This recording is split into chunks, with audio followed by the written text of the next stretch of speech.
Okay. Ay, ay, ay, ay, ay, ay, ay, ay, ay, ay, ay, ay, ay, ay, ay. Show, show, show, show. Damn, girl. What's doing? We're out of the house for the first time in a Yeah, week yeah, like 10 plus. days. Yeah. Yeah. You're wearing a sweet Bob Dylan shirt. You should show that off. How did you get that shirt? I don't know.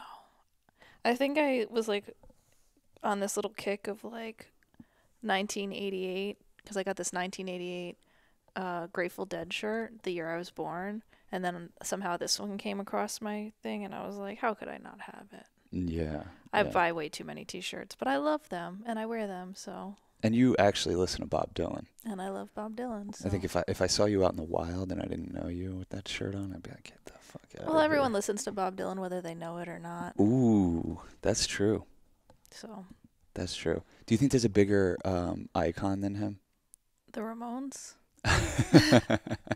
As far as like icons, as far as like shirts that people wear that maybe they don't Oh, listen to the music or something like that. interesting. I guess Ramones would probably be. Nirvana's really big up there Nirvana now. might be, but I don't know if people are listening to them. I don't know if they're just wearing the shirt or they're listening to them. But I don't know. I mean, just like all-time musical icon. I don't know if Bob Dylan could be beat. Even the Beatles were looking up to him. He's my number one icon then. Yeah, I think right behind him, Neil Young. I would say that too, but I don't think a lot of people would agree with that. Really?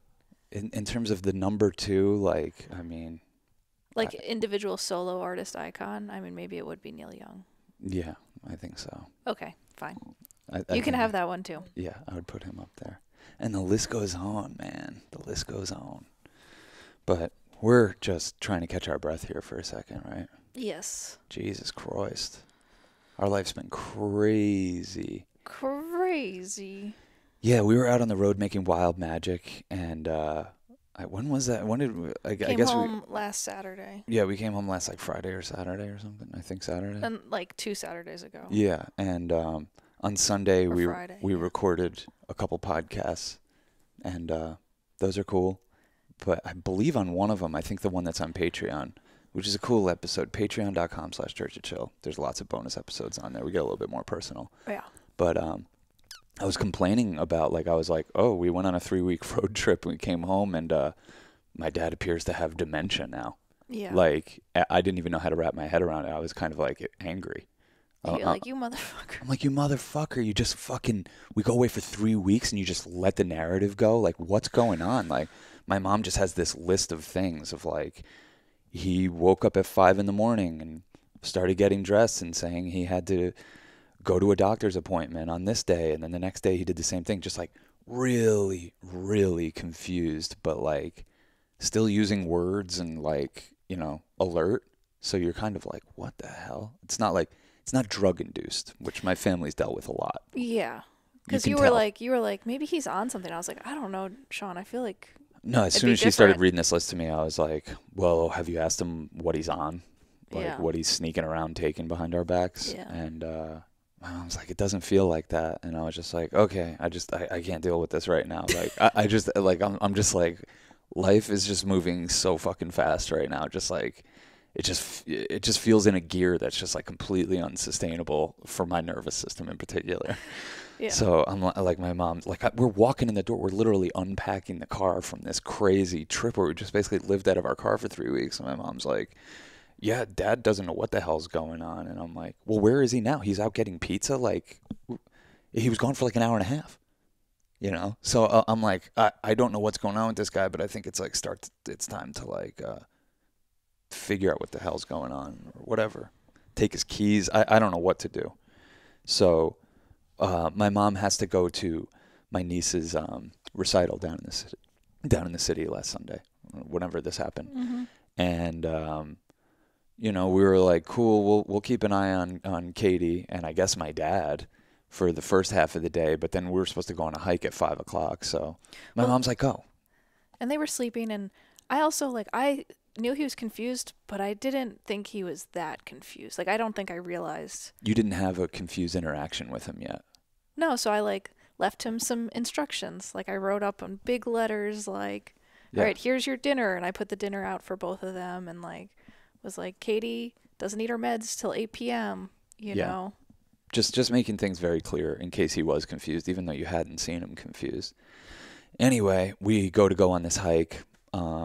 We get to the top of this mountain, and it's what is it? It's like 6:15. We're at the top of this mountain. We had left at 5, and you check the Nest Cam that's in our living room, and you see my dad poking around, or Katie. Katie poking around. Yeah, so it's like I should call home and wake your dad up and let him know Katie's poking around in case she has a seizure, because like. Well, and just to give her dinner.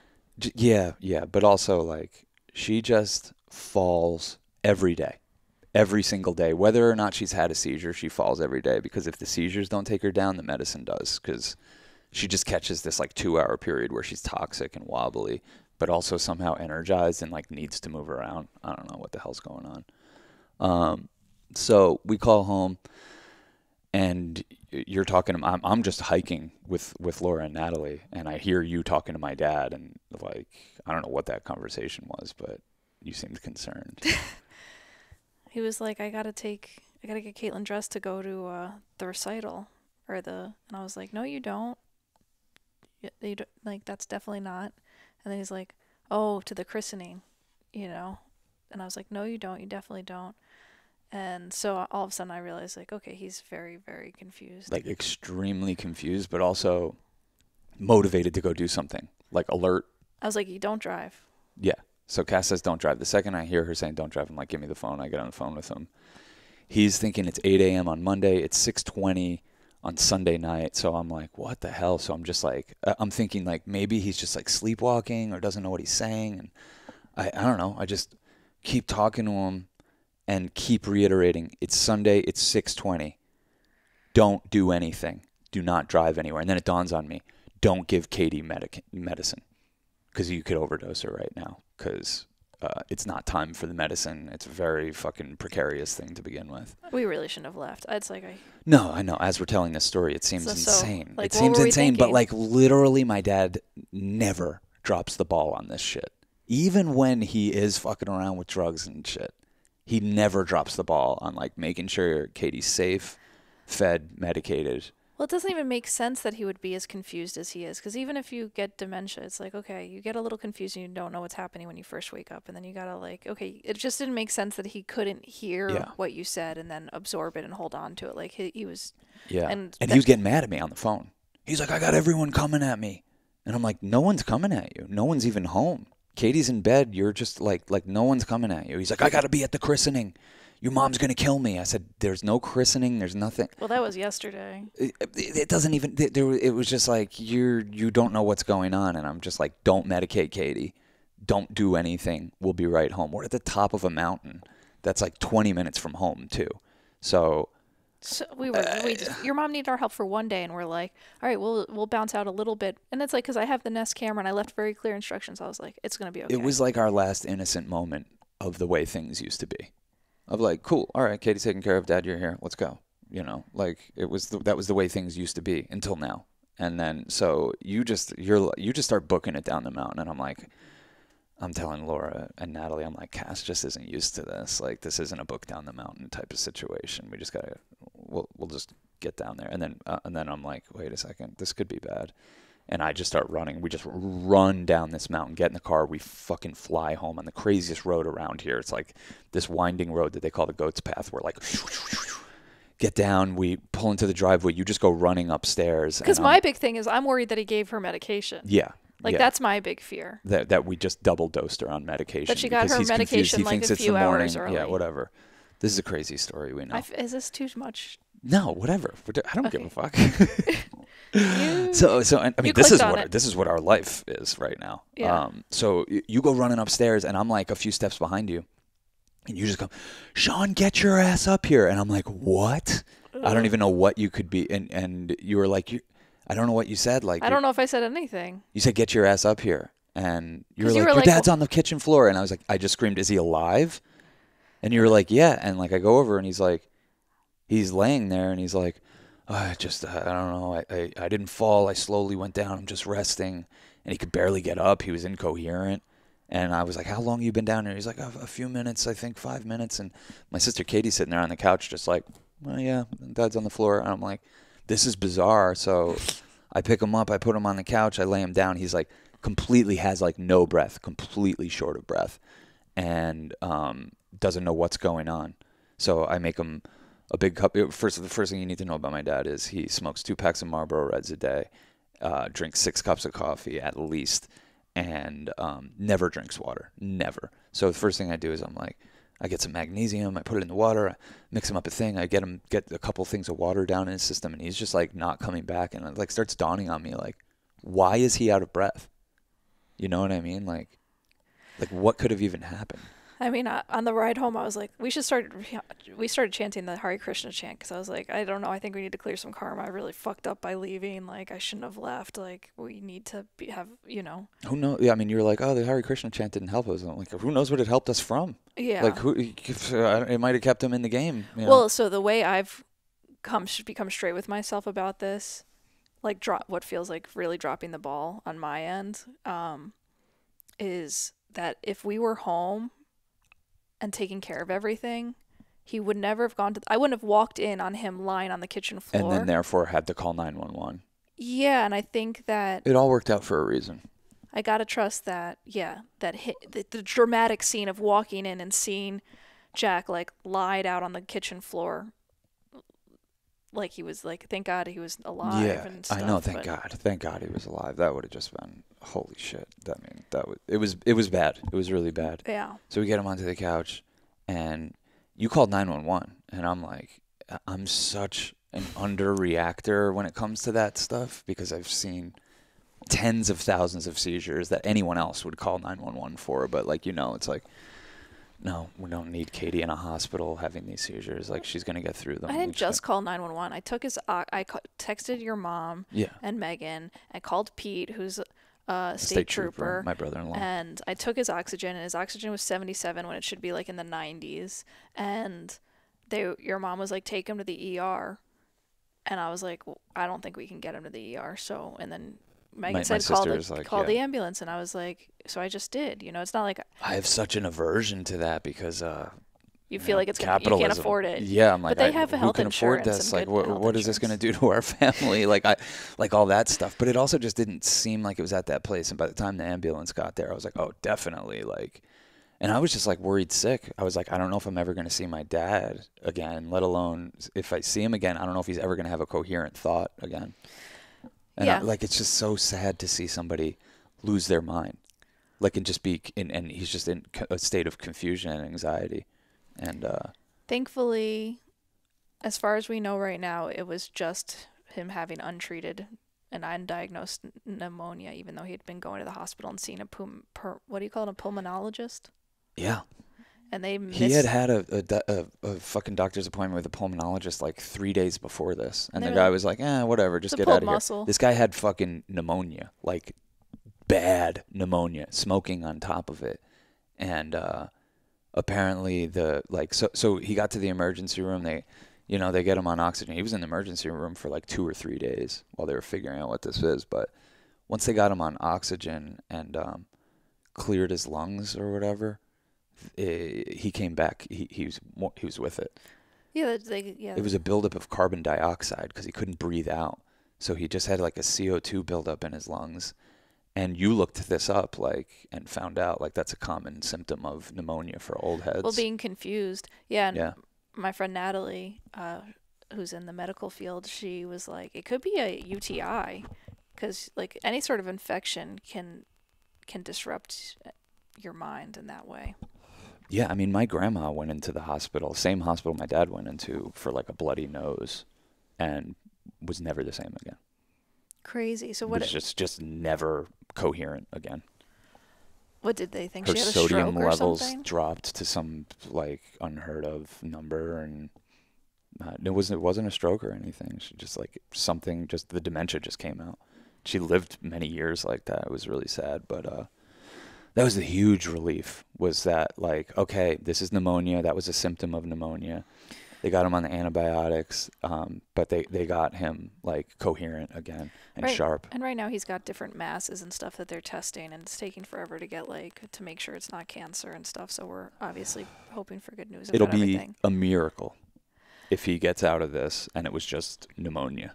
Well, he has stage 3 COPD, which he's had COPD since 1997. So Yeah. 26 years. Of smoking 2-3 packs of Marlboro Reds through COPD. That's how anxious he is. Yeah. Yeah. And I guess. It really comes down to like that's how sensitive he is. you Yeah. know? And yeah, he's been on a nicotine patch in there, so he hasn't had a cigarette in like 10 days. He keeps saying, I really got to quit smoking. I'm like, you did You already quit did. smoking. You already did. Congratulations. You're no longer a smoker. Yeah. So I all we're doing is just, praying for him and just trying to keep a routine at home. We're both like watching Caitlin, who of course in the midst of all this, like, cuz seizures are a fear response and sometimes you don't know what the hell triggered it.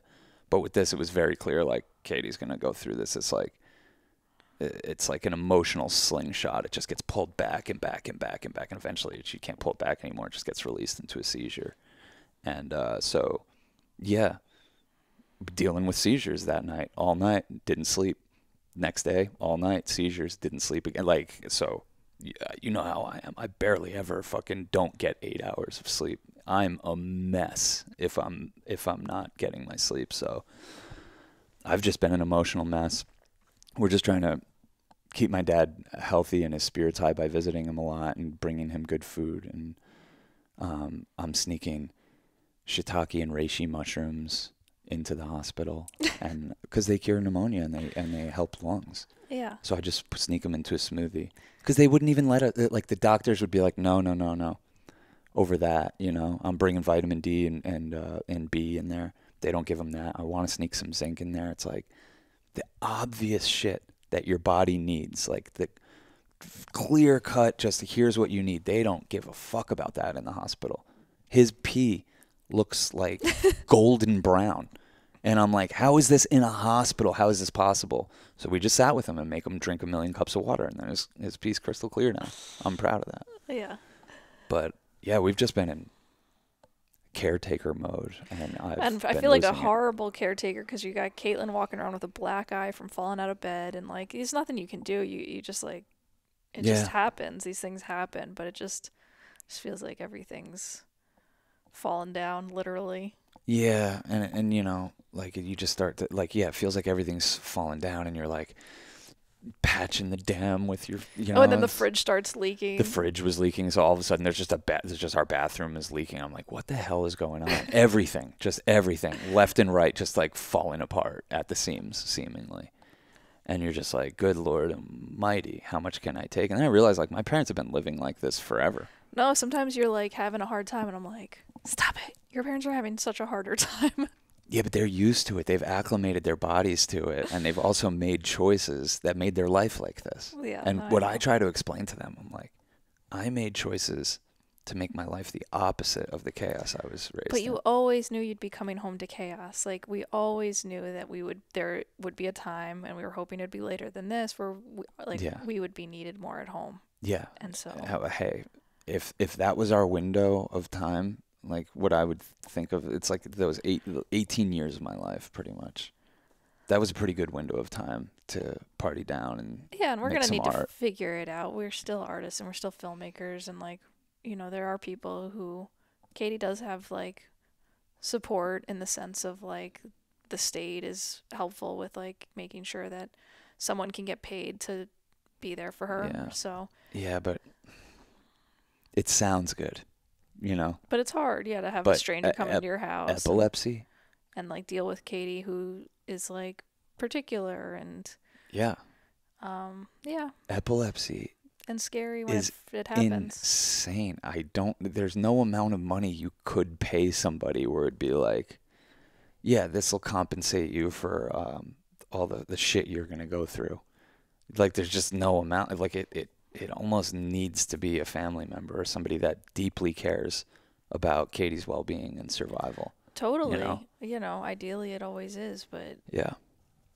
Yeah, and that's we're gonna be there as much as possible. But We're yeah, needed. It's you know, we had a lot of fun even while we could. no, don't say that. No, I know you're not gonna like. You can't move forward and thinking that you can't. Like you have to. You have a career and life and Yeah, stuff like yeah, that. And we're but trying to get creative about how we can work from home more and stuff. yeah, But yeah, even when it's not seizures, it's like wobbly from the you medication. you have to at Physically least carry. one person has to physically be in the room with her at all times if you really want to protect her. Even then, she's gonna have black eyes and bruises and whatever.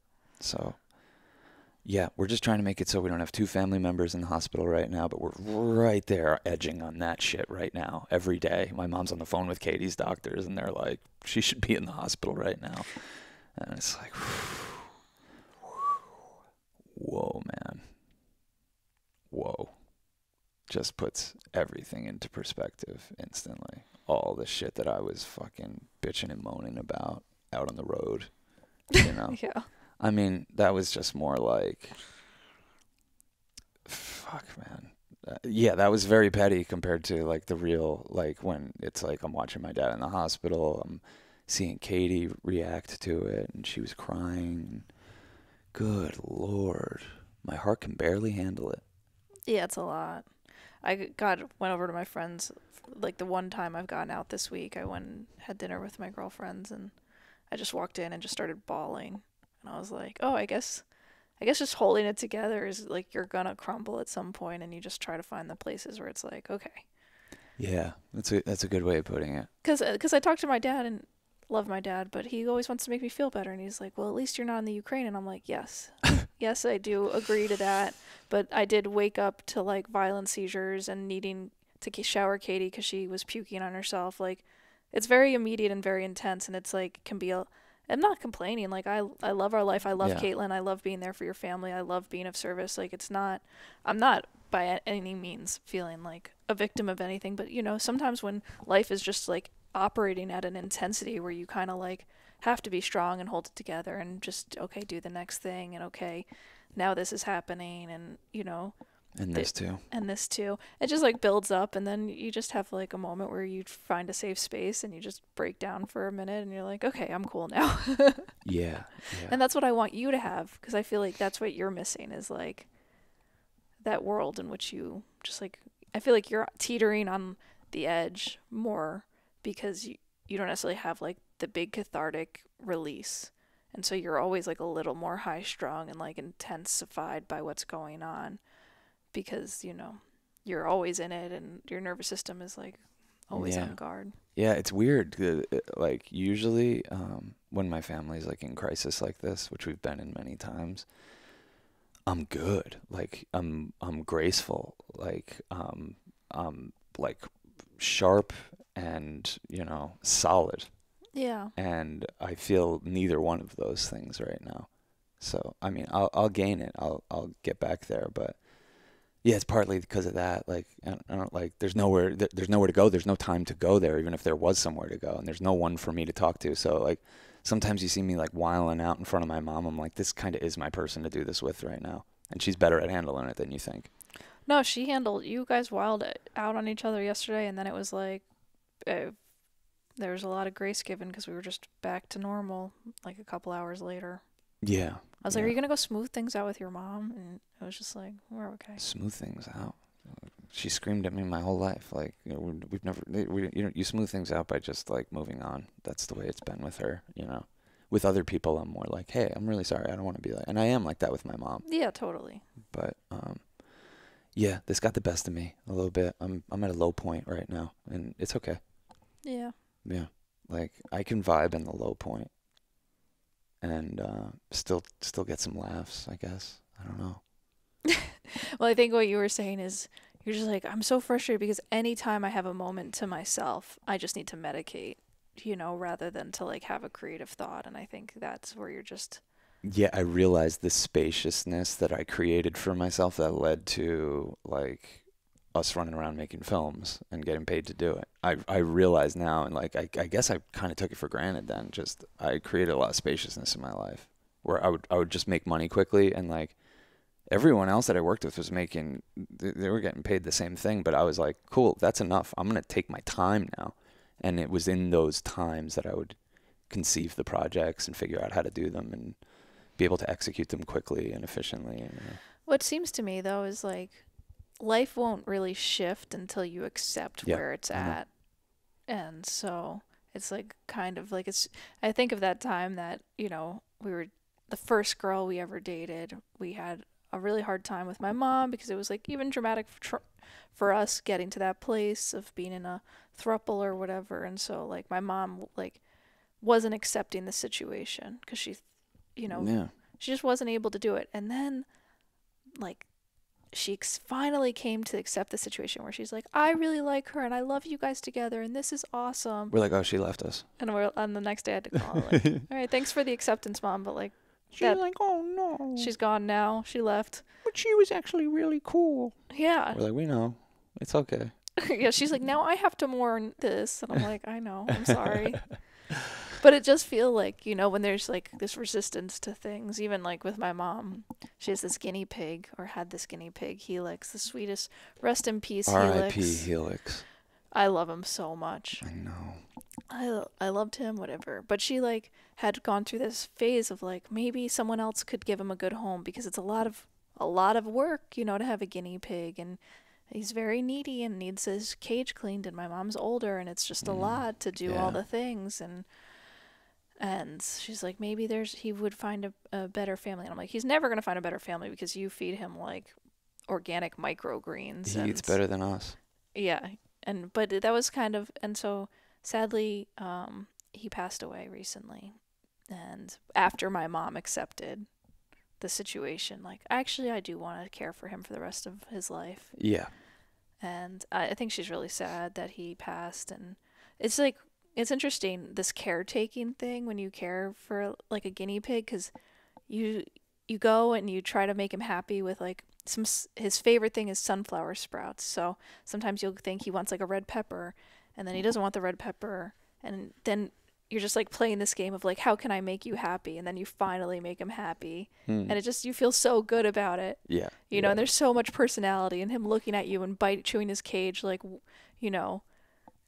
begging for that whatever it is he's got his eye on, basil leaves or whatever. You showed him such a good time too. You always gave him haircuts and you cut his nails and he had a really good life for a guinea pig. We were making up for I had a guinea pig as a kid that we didn't give a good life to. Murph.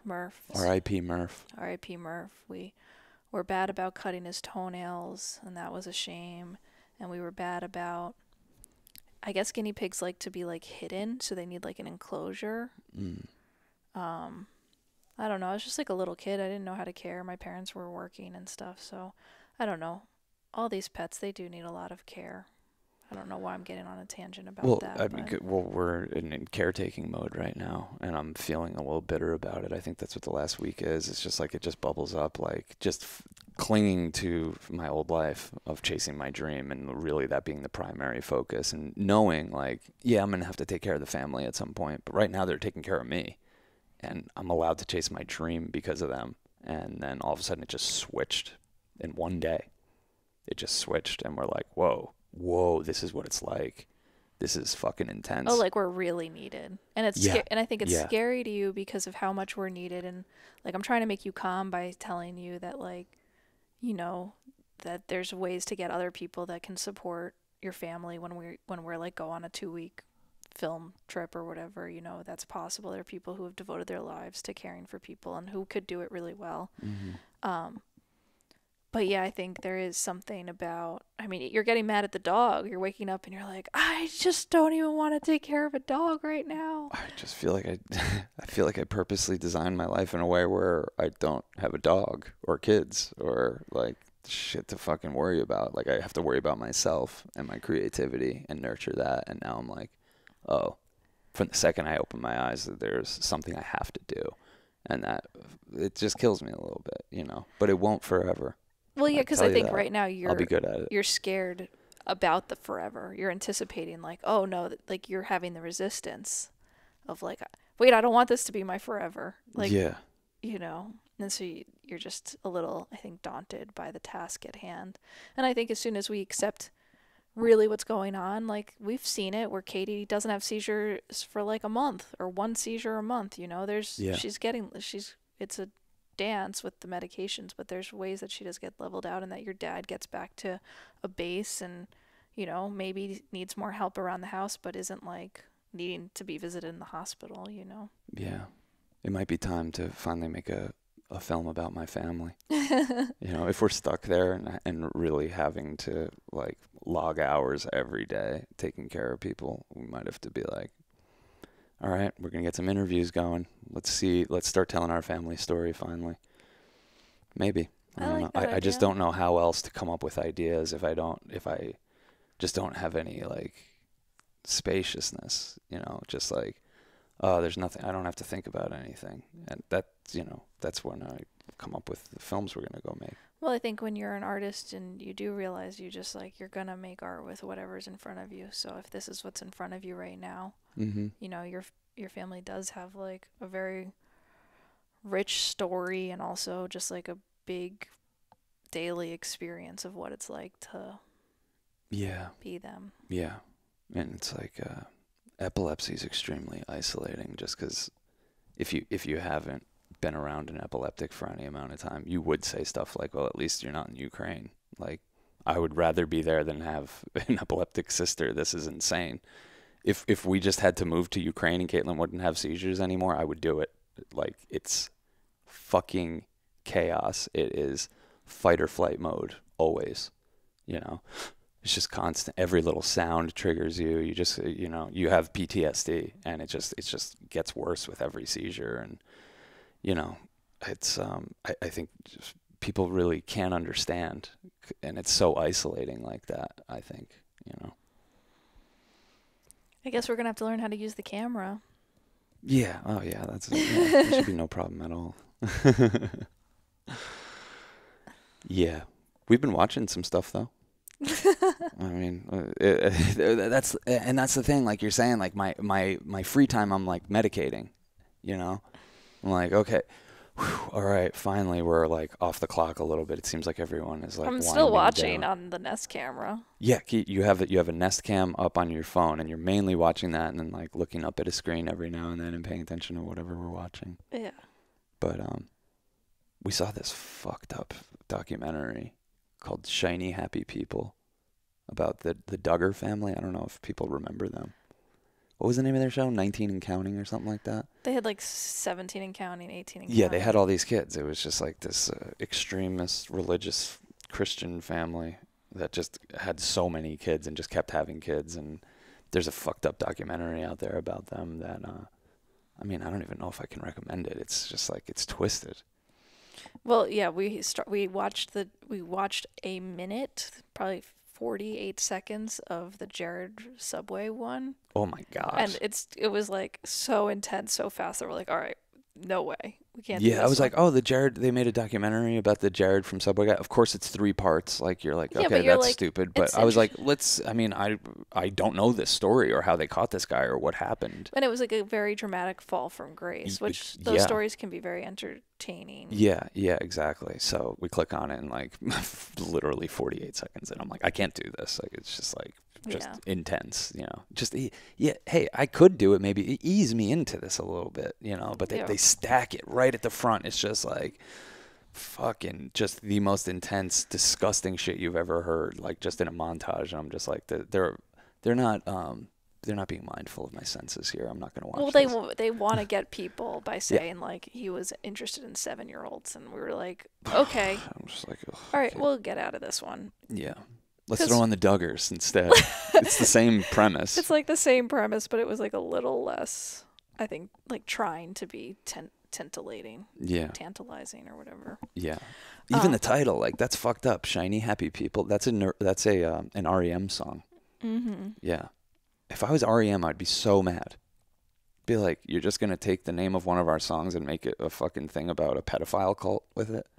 Like, that's fucked up. It is fucked up. That's fucked up. REM should have been like, no, you're not using the, like, or figured out some way to, like. I don't know if they could own have called that Shiny thing. Happy People, though. Yeah, but they could have called that anything. It's just so twisted. I didn't like the title because every time it came up, I was like, this doesn't even make sense. It makes to no me. sense. All these documentaries are so formulaic, and they think they're so clever. They think, and like you could really tell that when you watch them. Like, oh, they really think that they're brilliant with this. But yeah, that one was just like an expose on like this whole religious cult that I think is still thriving in this country. I can't even remember the name of it. It's some acronym.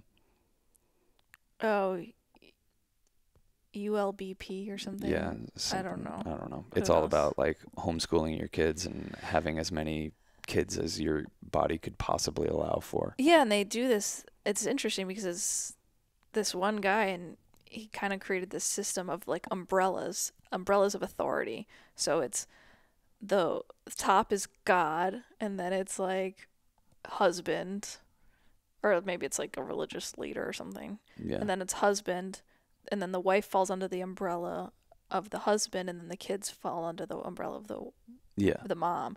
And so basically, it's like you are serving God as long as you are serving your immediate authority. So as long as you're being submissive to your husband and every want, need, and desire he has, and serving whatever fucking harebrained idea he has about how life should be, then you're being a good Christian or whatever this is.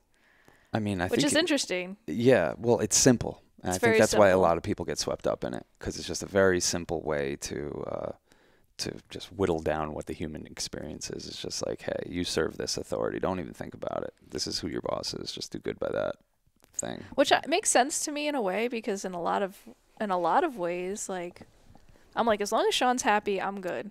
You know, like, I think Happy wife, happy life. exactly.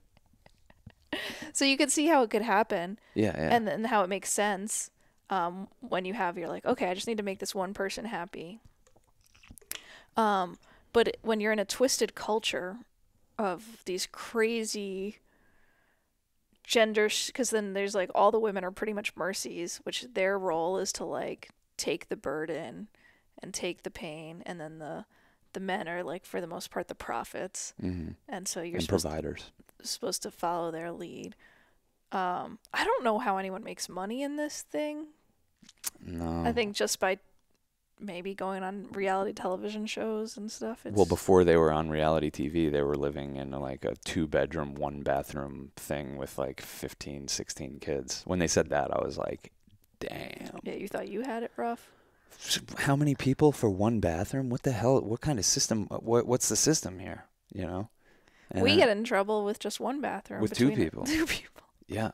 I mean, I don't know. I just don't think anyone should be hanging around in the bathroom any longer than they have to, just in case someone else needs to use it. That's just my policy. I think it's a good rule.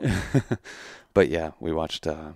It's a twisted story, and we know people that have gotten and were raised in cults like that. But this one just fucking got crazy. I mean, the eldest son ended up being a pedophile. He got caught multiple times, and like they were apologizing for him. But yeah, at first I was like, when we were first watching it, I was like, oh, this seems innocent. Like, there's pedophiles in all cultures. Like, how are you going to ruin this whole thing because there's one creepy dude? And then I got deeper into it, and I'm like, oh no, they fostered that's his depraved behavior. Yeah.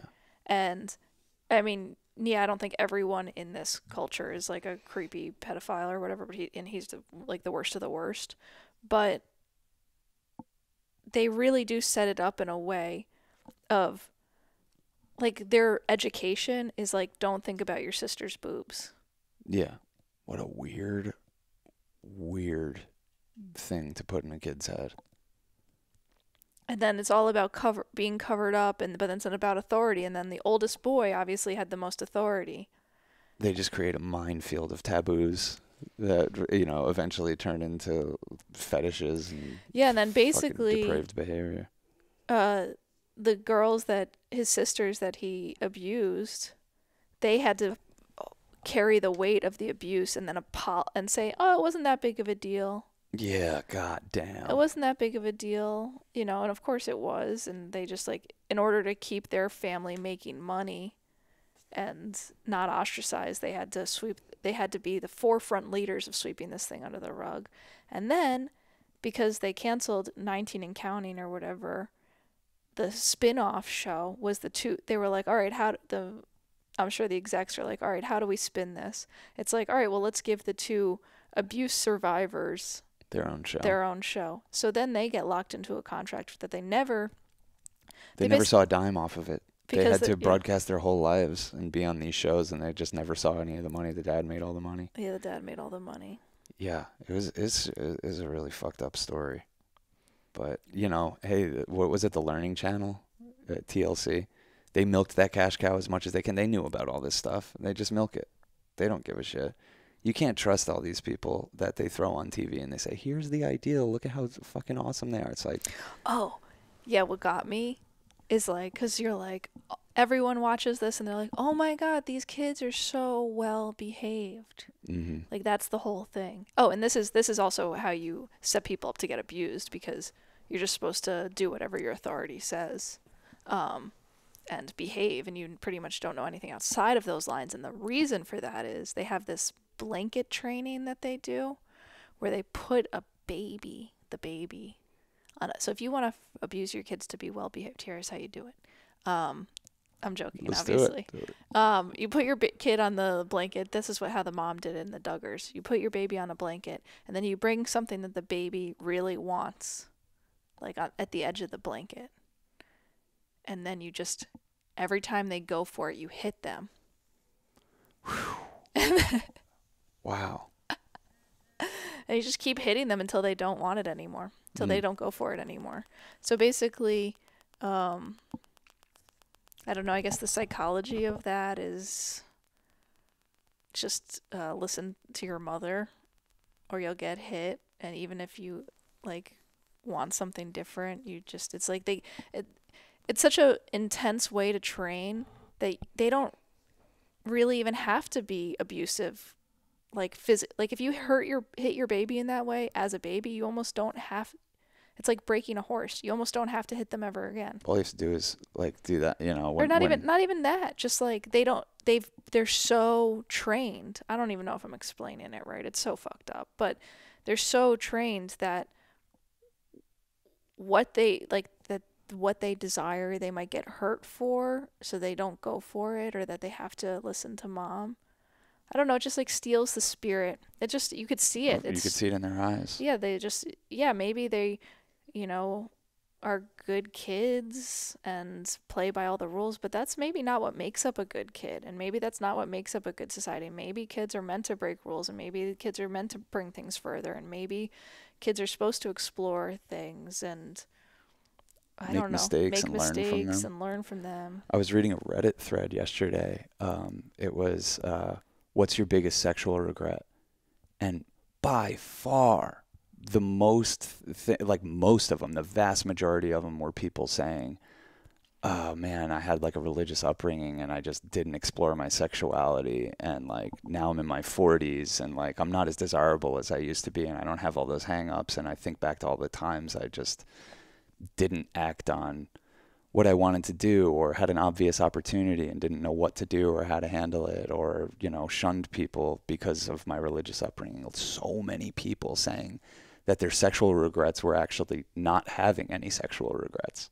Interesting. Yeah, it really, like, I was so surprised. I thought there was going to be some wild stuff in there, and it was very wholesome in that way. Yeah. And beyond that, not even religious, people just so nervous that they, denied obvious opportunities and sexual advances from women. A lot of men's being like, God damn, I think about this every day. This woman wanted me to take her home and I just didn't read the cues right. Or like, why did she invited me over to her place and we're watching the thing and then she put her legs over me and I just got out of there. Like, so many people just like, when push came to shove, just like, didn't know Choked. What to do. Yeah, just didn't know how to act on it. That makes me glad I'm not a guy. I feel like I could choke. I'd be like, ugh. No, actually, I'm cool. I don't know how you fuck it up. I mean, I don't know. No, I don't know. Yeah, but I could see how, as like a teen, or you just like you like some girl so much that you don't want to do anything that would embarrass yourself. So even if she's giving you all the signs,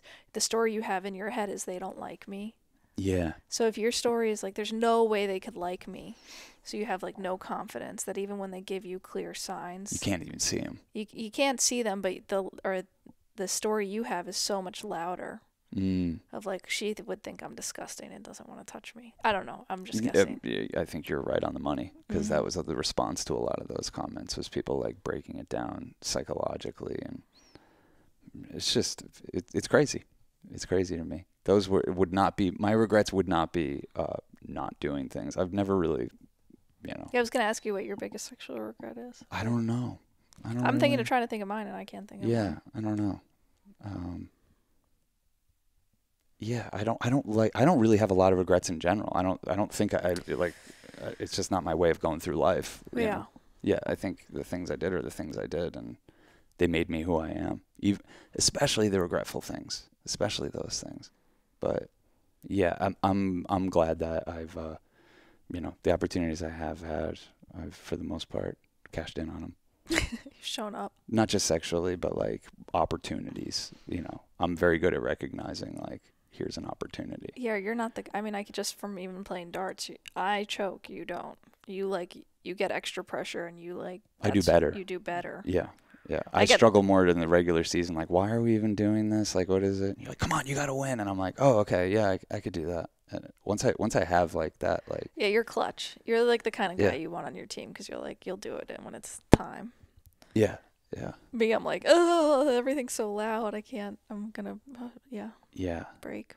Yeah, but also like tons of people talking about just awful one-night stands, and just fucking getting people pregnant, and just, hilarious stuff. Yes, I'm sure so many bad one-night stands have led to like STDs. Pregnancies. And pregnancies, exactly. Yeah. Yeah. This guy was like talking about how he's like, I had a one-night stand. My last night at visiting some country, I get back, and weeks later she's like, I'm pregnant. So he's like, I fly back. I start trying to form a relationship with this woman. We spend 5 weeks together, and then I find out that the kid's not mine. Like just. Well, thank God. That's like best case scenario. It is. It is a great. It is a best case scenario. But imagine for like 2 months sitting there being like, I guess I'm gonna have. I guess this is my life now. This is my life now. I'm gonna have a kid with some woman I don't know. Oh my God. Yeah, it's insane.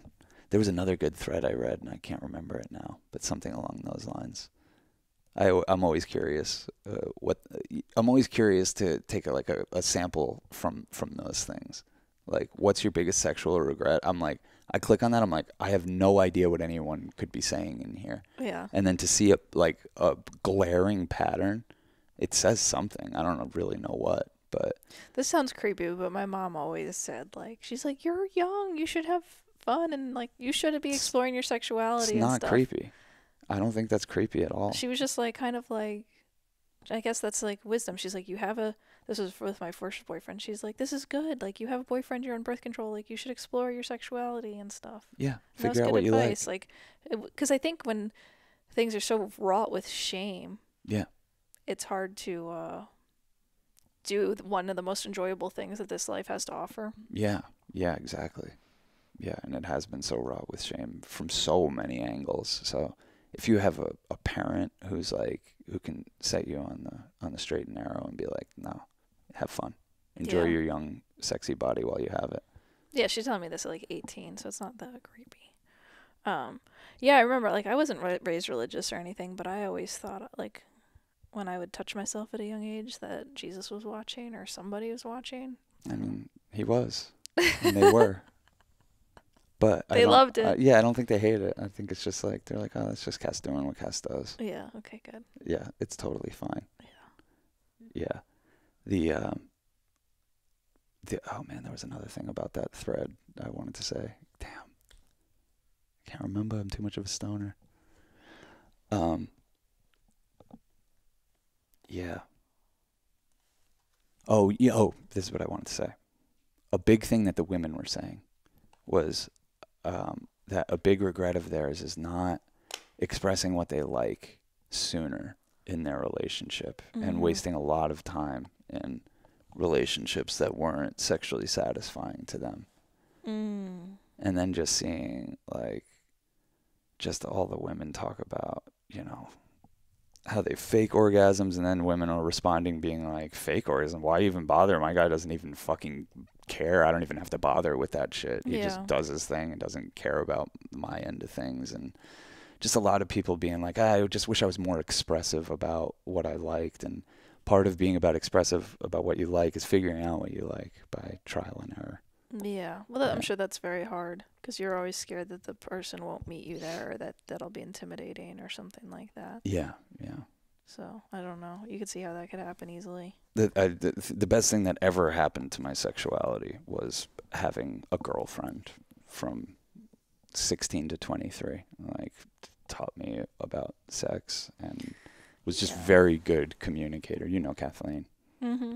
No, she's the best. She's just clear. She set me up right.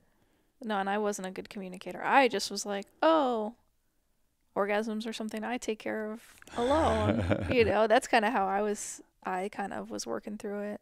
Oh, yeah. Yeah, when we first were hooking up. Yeah, I was like, it's cool. I got it. I'll do it another time. I'm like, wait, your orgasms are going to happen outside of our sex, and I'm not going to get to be a part of that or whatever. And you thought that was normal, I guess, or like, I guess that's what you had been doing. Yeah. I'm like, no way. I will fucking figure this out. And I think I figured it out in 5 seconds. Yeah. Yeah, we figured something out. Well, I think with women, because typically women take a little longer than men potentially, that there's like an impatience. Maybe women have impatience with themselves. And there's a lot of shame because also vaginas and dicks. Can I say these words? Anyway, the nether region has like looks different. Like, so then maybe like there's a lot of self-consciousness. I think that's the number one. What are you talking about? Looks different? Well, maybe it looks different than like what you see in pornography. Okay. So if that's what you see and you think there's a standard of how a penis or vagina should look, and yours doesn't fit into that perfect box, there's like a lot of shame and self-consciousness in that. And also, like, if you are not bisexual or don't like, if you're a girl and you don't like that area, you can't think about how someone else could like it because you think that'd be gross. So if you think that's gross, then you are very self-conscious that someone else is doing that down there, that they wouldn't enjoy it or something. Damn. I don't know. We're just talking. It's an interesting way to unpack it. Do you think that was your hang up, you think? You just didn't know how smoking hot you were? No, I don't know if that was my hang up. I'm kind of more speaking generally from like having talked to friends and stuff. But I think I did once I had gone down on a girl and enjoyed it, then I enjoyed receiving a lot more. Oh, that's interesting. Because you just kind of like, oh, I get why this is hot and enjoyable. Yeah, I see why someone would want to do this. I want to do this. Yeah, exactly. So it definitely did help in that way. And I think that... No, what is my hang up? What was my hang up? Well, you would never come in front of anybody. And that's a very vulnerable, intimate, beyond your control type of thing. Maybe, yeah. Yeah, no, I think there's something to that. And I think there's just like, oh, I know how to do this better. Yeah. Or like, yeah. Or I can do this efficiently. But now I don't. Now I'm like you. I don't like to jerk off really. I like that you like whisper apart, like someone's not gonna hear it. No, because I'm like, you do it better than I could do it. You know what I mean? Like it's like I can't do it that good. Like it feels like it used to. It just doesn't feel as good. You know? Yeah. I feel like I used to be able to in previous relationships, like have a practice of jacking off every day. Yeah. And not skipping a beat, like with my sex in my relationship. But I didn't care about having as much sex in my relationships as I do with you. Yeah. So I had to give it up. And I think it's good because it sends your hormones out of whack. Especially if you're looking at porn while you do it. Your dopamine is fucking flying all over the place. You're desensitized. Like, it's in the long run, it's not a good thing. It's something I had to consider and then did give it up once I considered it. Because I'm like, I don't like the way it's kind of like nicotine, you know? It's like, oh, yeah, awesome. That sounds good. And then you're like, I don't really feel that good about it. Like, those ups and downs and like putting your nervous system through that's not worth it, especially if I have sex available to me. That's kind of how I feel about the vibrator. Like I go through like stints where it's like, okay, back on again, back off again, but like now I'm off for like months and I'm like, I don't miss it. You know, I feel like it's a more shallow orgasm Yeah. than like when I connect with you. Yeah. Like it's like when you have one orgasm without a vibrator, it's like the equivalent of like when you have it with a vibrator, you need to have like 20. Mm. Do you know what I mean? And you're just like chasing a dragon. It's like spliffs. Yeah. They're, Like, okay, the vibrators, your spliffs. totally. Because you're like, oh, I'll just do that again. Like, because Yeah. it's, and then it's like on tap, but it's like also like it didn't scratch the itch fully. Well, you didn't have to work for it. Maybe that, or I mean, like, it's part of what it is. it's not this. Yeah. I mean, it's like anything else. You should have to put in a little effort for whatever it is you're receiving. Mm-hmm. There was a study. I texted it to myself. My phone is the one recording now. But they did this study with all these animals, all kinds of different animals, and most of them, the only one that was an exception, most of them preferred to have to do some sort of work for their food than just it being served to them. Cats were the only exception. They seemed to prefer not having to work for it. They like to be served. And I think a lot of humans fall into that category, you know, and I think that's probably more in our nature, is that the reward system is that much better when you've put an effort for it, you know, and you haven't farmed it out. My energy is so much better when I get up and go for a run and take a cold shower than when I get up and say I'm too lazy, I'll just drink coffee. Right. My energy is so much better, and my orgasms are so much better when they're with you than something I'm doing with porn on my own. So much better. And it probably just goes across the board. I think it's kind of a little bit of the deficiency with crypto.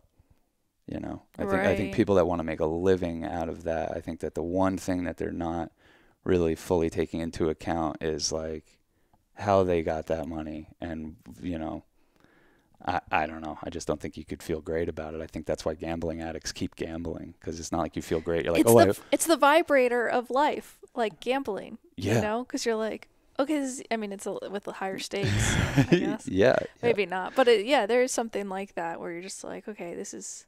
Yeah. It's not scratching a full itch because I got $1,000, but I didn't really work for it. So let's play the game again. And yeah. And how do you learn?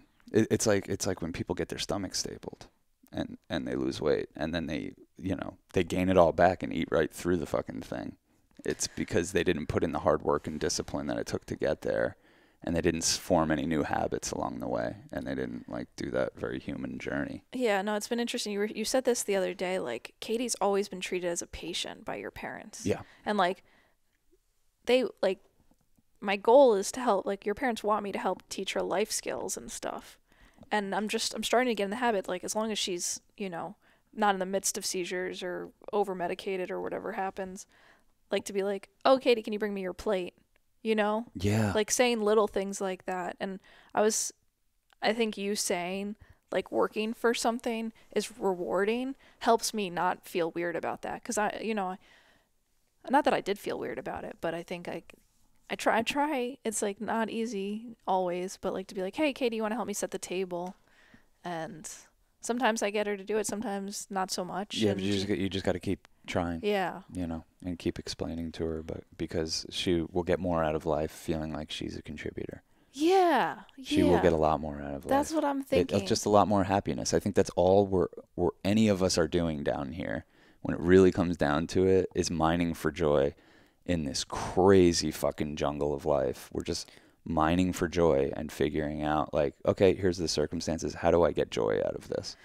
Yeah, and when you the other day were getting into it with I had like offered to go pick up the pizza for your mom, and you were like frustrated because you hadn't seen me that day that much, or like you were like, it's just one thing after another, and I was like, I was really mad at you for making a stink about me helping them because I offered to help. Yeah. And I'm like, I get joy out of feeling useful, and like your mom's like has had a lot going on today. Like I can go pick up the pizza. Yeah. And I think I was so mad at you for like kind of getting into it with your mom about something so small and so simple, but I was like, I cannot have your mom scared of me offering to help because you're gonna I get know. mad. I fucked up.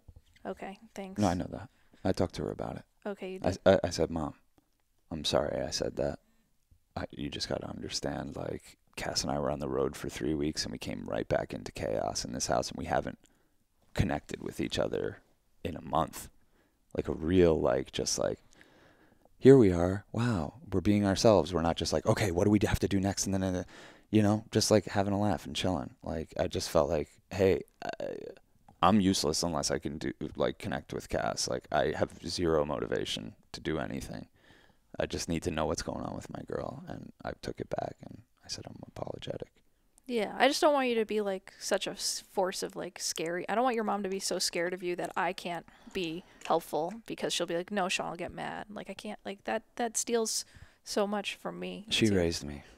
She's probably one of the scariest people you'll ever meet.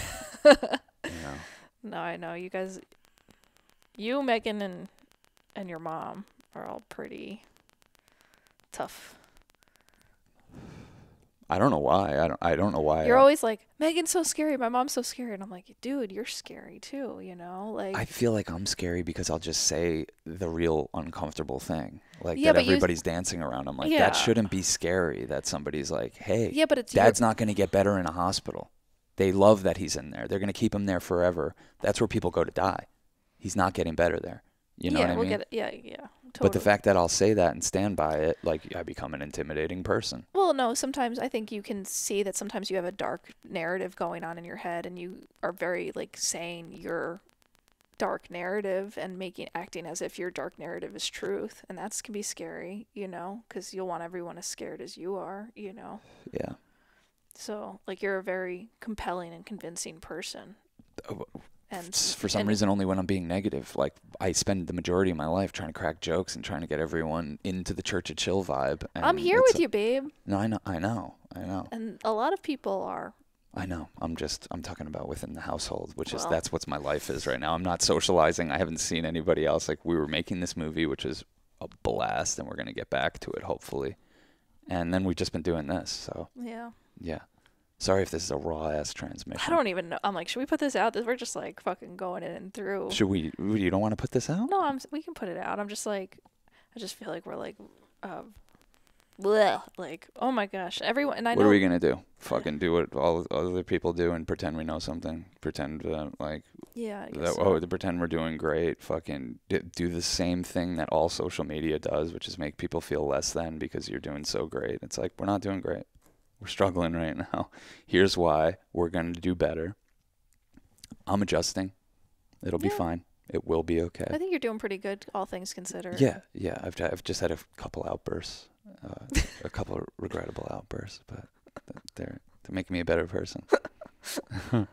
But I get it, because you're, like, in the house like, your parent, like, you're at your family's house, like, you're living in that, I can be raw as hell to my mom when I'm up visiting her, It just frustrates me on an intellectual level to see their karma happening, and now it's our problem. Because it's our karma too. My whole life I said, Dad, don't smoke. You're going to deal with this down the line. And not only are you going to deal with it, the whole family's going to have to deal with it. We're going to have to take care of you because you won't stop smoking. Now we're dealing with the karma of that. My parents treating Katie like a patient. A lot of times she has been. And has had to be. Had to be. Yeah. And I understand why that's been the dominant narrative. Yeah.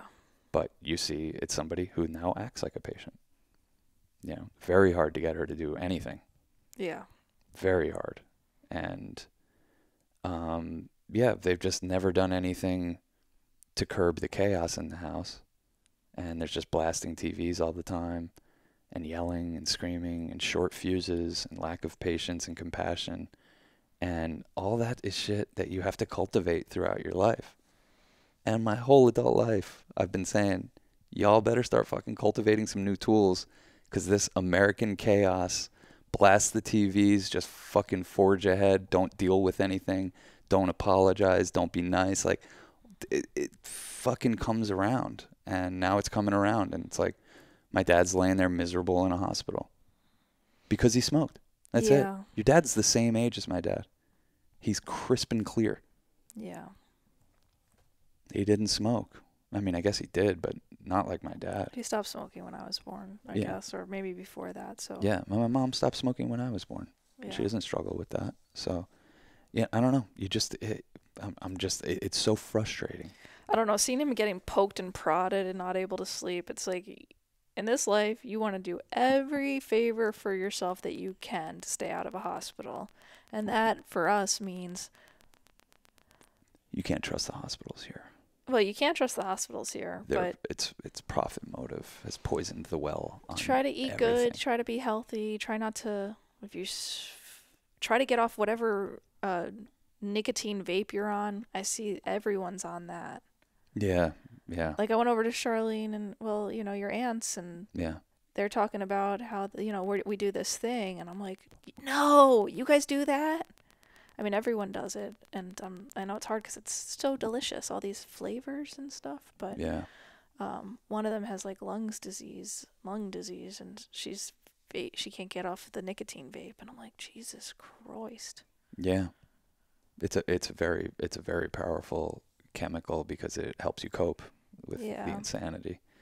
And yeah, the whole way we conduct ourselves is very strategic to not let American institutions get their hooks in us, because once they do, they don't let you out of their death grip. And we spend so much fucking money on food, but that's our health care. That's Yeah. our health insurance. And we exercise and meditate and get good sleep and have good sex, and that's therapy. That's everything. That's everything. Those are the pillars of my healthy life, and how I don't end up getting duped. I hope, yeah. I mean, nothing's promised, but you don't want to go out suffering if you don't have to because of stupid habits. Yeah. You know. Yeah, it's a fucking horrible thing to bear witness to, and it arises all of this stuff in me because I'm a disciplined person, and I can be disciplined as I sit here and fucking puff vapes and eat nicotine, but I knew to get off fucking spliffs. I don't know. My sister died of lung disease. We don't even know what that was. It was just like, Erin has a lung problem, and 2 years later she's dead. Well, your mom, she thinks it has to do with, she went to a baseball game in Canada with your uncle, and there was a wildfires at the time or something, and so I don't know. Speak of. Yeah, there's a lot of stuff that it could have been that she was exposed to or whatever, but it's really in your day-to-day habits. Erin never ate anything besides boneless buffalo wings from Applebee's.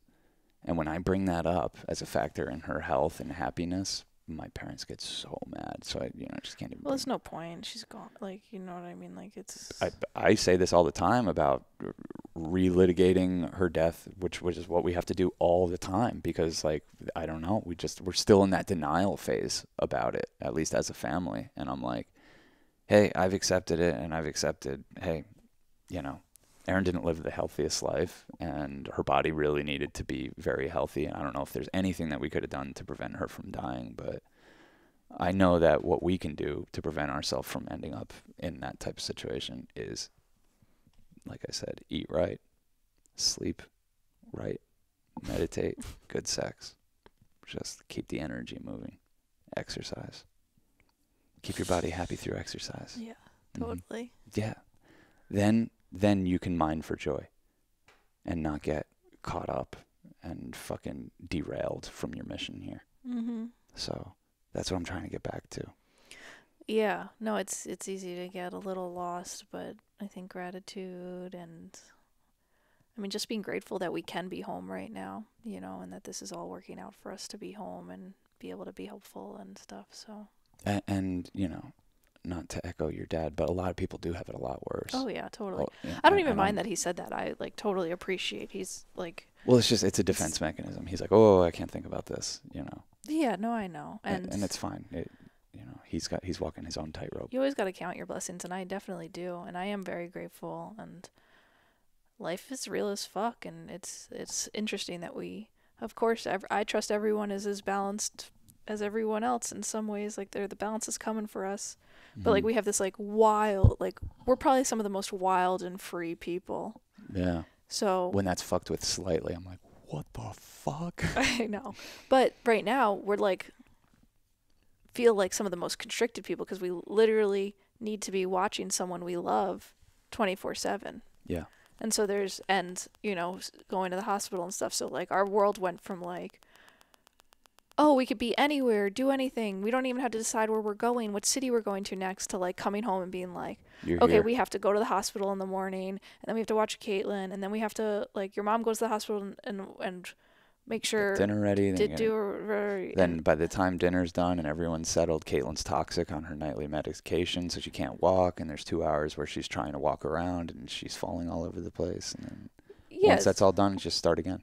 But that's it's so clearly the balance to, like, we just had the most wild and free few weeks that we could possibly have had, where it was like no one was telling us where we had to be when we had to be there. We were really and now it's like we can't even meet. You had a friend in town yesterday, and it's like we can't even go grab dinner with them. Like, we're slipping out because your mom's home right now. We have a couple hours, but it's interesting, the balance.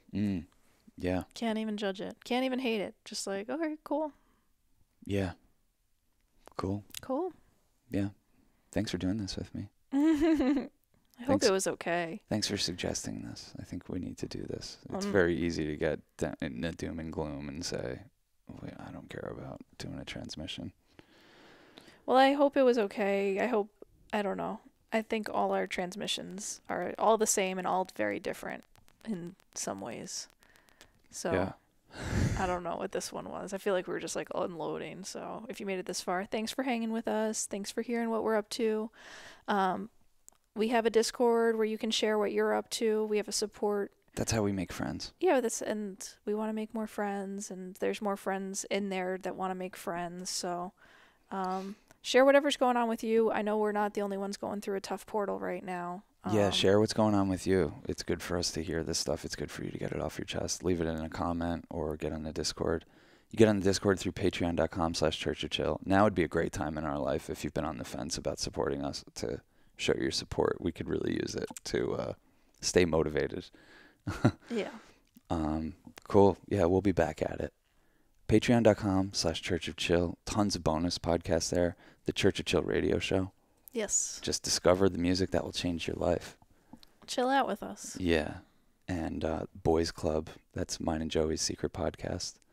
We might have to throw one of those on YouTube eventually, just to show the people what they're missing. You wild boys? Yeah, a couple wild asses. A couple twisted jokers, really. And yeah, lots of other stuff on there. So thanks for your support.